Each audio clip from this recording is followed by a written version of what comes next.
I hit the biggest lottery jackpot. $1 billion. The day I was supposed to claim it, my wife was suddenly kidnapped. The kidnapper, full of bravado, started a live stream for the whole world to see. He pointed at the camera and threatened, "Mr. Alex, if you want your wife back, you'll exchange her for that lottery ticket." I calmly pulled out our marriage certificate from a drawer, my voice even more intense than the kidnappers. "Tell me, how much do you want to finish her off?" On the screen, my wife Sarah was tied up in a rundown factory, her face pale. The comments in the live chat were flying by. "Oh my god, this looks way too real. Doesn't seem like acting at all." The live stream quickly went viral. As viewership skyrocketed, Sarah's parents, Robert and Karen, found out about their daughter's kidnapping and frantically called me. Meanwhile, I was casually sipping coffee, interacting with the kidnapper. To speed things up and convince him to just end it, I transferred the last of our shared marital funds into the live streaming platform. The next second, the front door suddenly burst open. "Alex, what the hell is going on? My daughter's been kidnapped, and you're just sitting here sipping coffee?" I slowly put down my cup and glared at Robert. "Mr. Robert, I want to save Sarah too, but the kidnapper's demands are just too extreme. I can't meet them." The words had barely left my mouth when Robert rushed over, grabbing my collar. "What do you mean by that? Is my daughter's life not worth more than a lottery ticket?" Robert was trembling with desperation, his eyes filled with disappointment. "Mr. Robert, you know I'm broke. There's no way I'm giving up this lottery ticket. As for Sarah, don't worry. I'll definitely throw her a proper funeral once she's gone." Before I could even finish, Karen, who was standing nearby, couldn't hold back anymore. She pointed a finger at me and screamed, "You bastard! Sarah is your wife! How can you just stand there and watch her die?" I looked at the live stream footage as if nothing was happening. Right now, $1 billion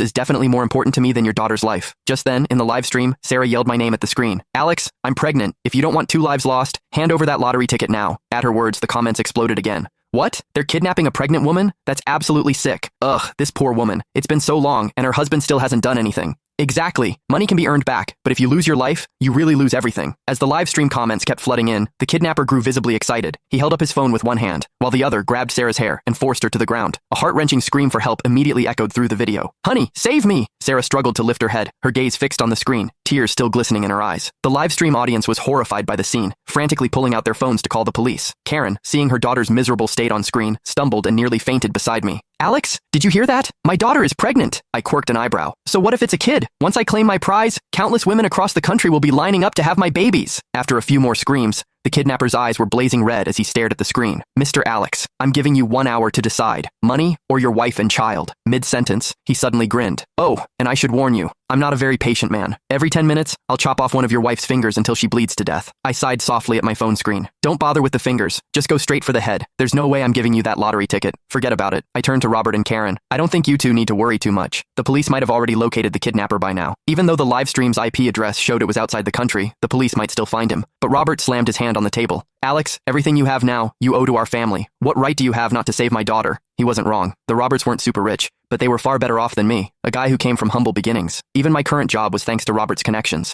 I was thinking about how to retort when a large group of police officers